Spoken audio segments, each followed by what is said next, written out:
નમસ્કાર દર્શક મિત્રો, આપ જોઈ રહ્યા છો મુંબઈ તરંગ ન્યૂઝ। હું છું એન્કર અર્પિતા પટેલ। હવે જોઈએ અગત્યના સમાચાર।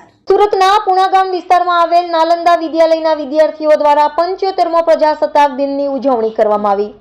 આજે દેશભરમાં 26 જાન્યુઆરી એટલે કે પ્રજાસત્તાક દિવસની ઉજવણી કરવામાં આવતી હોય છે, ત્યારે સુરતના પુણા કિરણ ચોક પાસે આવેલ શ્રીનાથજી ફાર્મ ખાતે નાલંદા એજ્યુકેશનના વિદ્યાર્થીઓને શિક્ષક સ્ટાફ દ્વારા ધ્વજવંદન કરી દેશભક્તિના ગીતો સાથે સાંસ્કૃતિક કાર્યક્રમ કરવામાં આવ્યા હતા।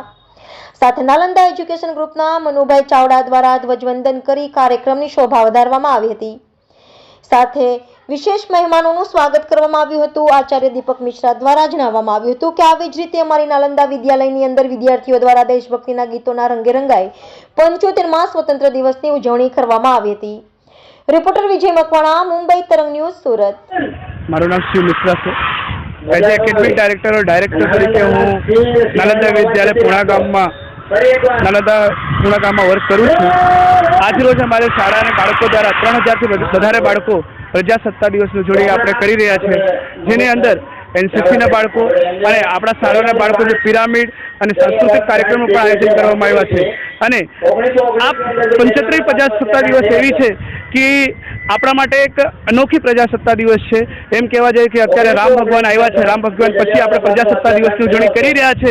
તો તમામ દેશવાસીઓને અને મારા વાલા વિદ્યાર્થીઓને અને મારા શિક્ષકોને નાલંદા એજ્યુકેશન કેમ્પસ અને નાલંદા વિદ્યાલય વતી પ્રજાસત્તાક દિવસની હાર્દિક શુભેચ્છા। Thank you so much.